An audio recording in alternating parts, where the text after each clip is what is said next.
Ready start. अध्यक्ष महोदय, मैं आपको एक बात बतलाना चाहती हूँ और वह यह है कि कृषि विभाग को योजना आयोग ने बहुत गलत रास्ते में बिठा दिया है।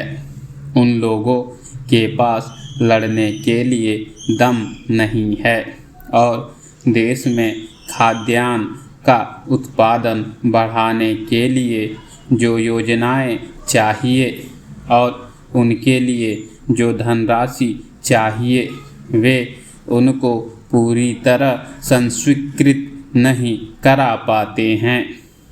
कृषि विभाग तो ज़मीन की तरह होता है और उसी पर देश के लिए पर्याप्त अन्न पैदा करने का महान भार है।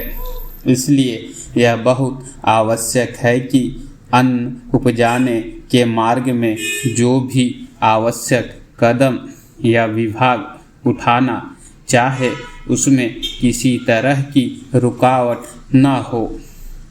बहुत सी हड़तालें हो सकती हैं, मजदूर काम से बरी हो सकते हैं, लेकिन किसी भी हालत में वे खाने से बरी नहीं हो सकते।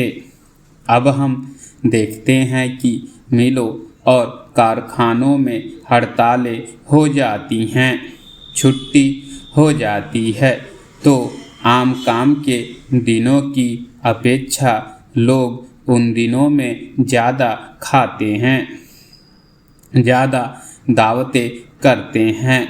आज यह हमारे लिए यह सर्वाधिक महत्व का विषय है कि हमारा अन्न का उत्पादन उस गति से बढ़ सके ताकि हम अपनी खपत से अधिक उत्पादन कर उसका निर्यात कर सकें।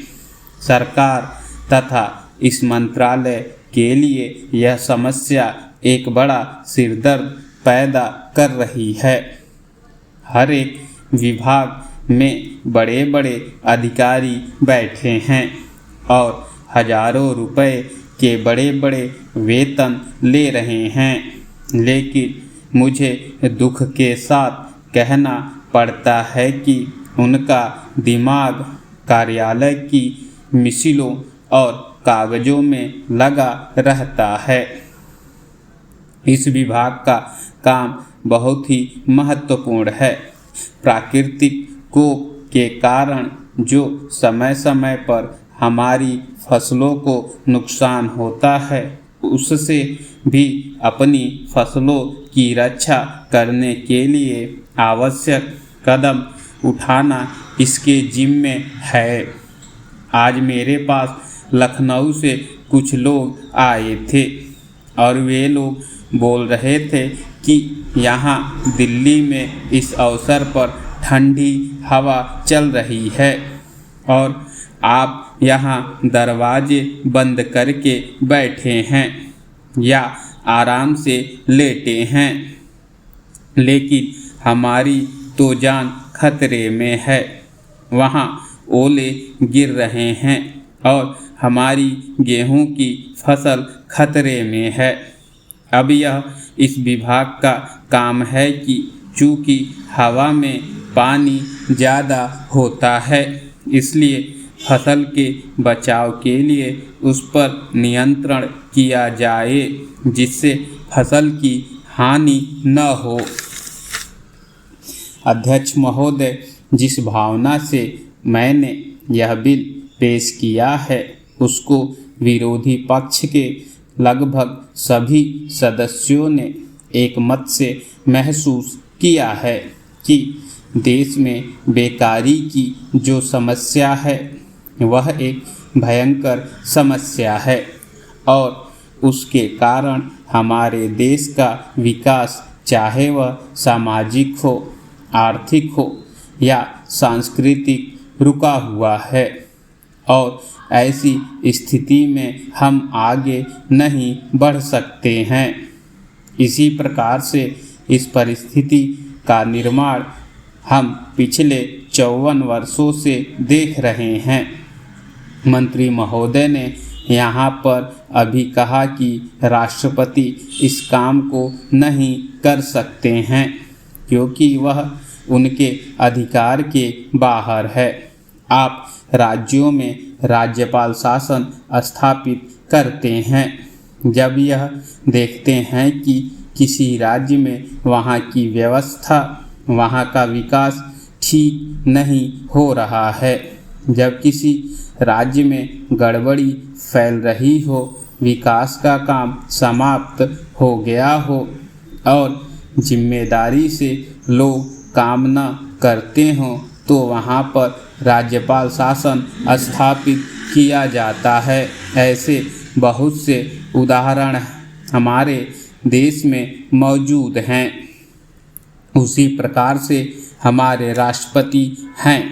अगर देश में इसी तरह की स्थिति वर्षों तक चले तो कोई कारण नहीं है आपात के रूप में राष्ट्रपति इस देश की सुरक्षा के लिए, इस देश की उन्नति के लिए जिम्मेदारी अपने हाथ में न ले सकें।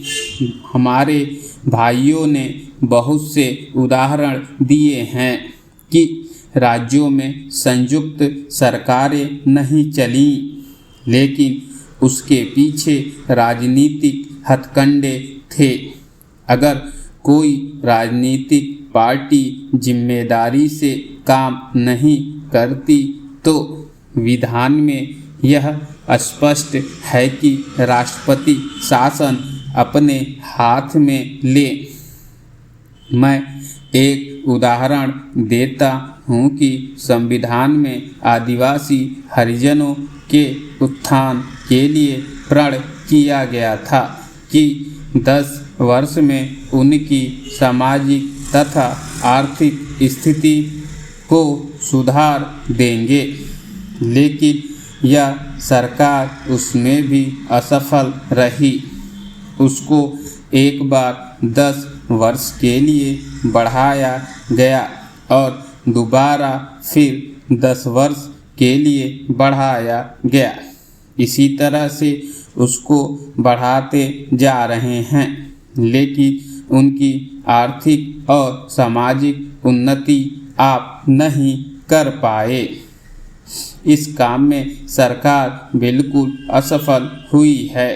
पिछली बार सरकार पर अविश्वास का प्रस्ताव भी आया था और वह पास होने वाला था।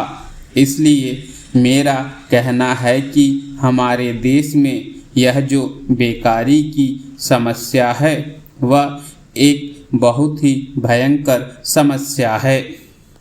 महोदय, यह भी विचार किया गया कि जो व्यक्ति समाज में काम करता है, चाहे आविष्कार का काम करे, चाहे दूसरा कोई काम करे, उसको उस काम में तब तक सफलता नहीं मिल सकती है जब तक कि समाज का सहयोग या समाज ने जो परिश्रम किया है या कुछ आविष्कार किया है उसका उपयोग उसको प्राप्त न हो, उसका उपयोग वह न कर सके।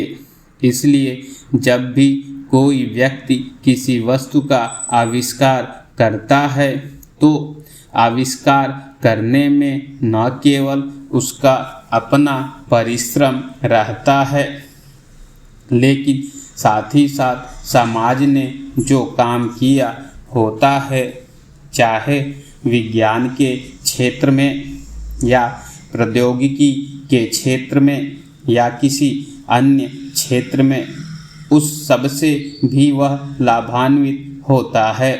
इसलिए जब हम किसी आविष्कारक के किसी आविष्कार के अधिकार की रक्षा करना चाहते हैं तो उसके साथ साथ यह भी विचार हमारे दिमाग में आता है, जिस व्यक्ति ने समाज की सहायता से आविष्कार किया है उस समाज को भी उसका फल अधिक से अधिक मिलना चाहिए। माननीय मंत्री जी ने भी कहा है कि पेटेंट लॉ इस सिद्धांत पर आधारित होना चाहिए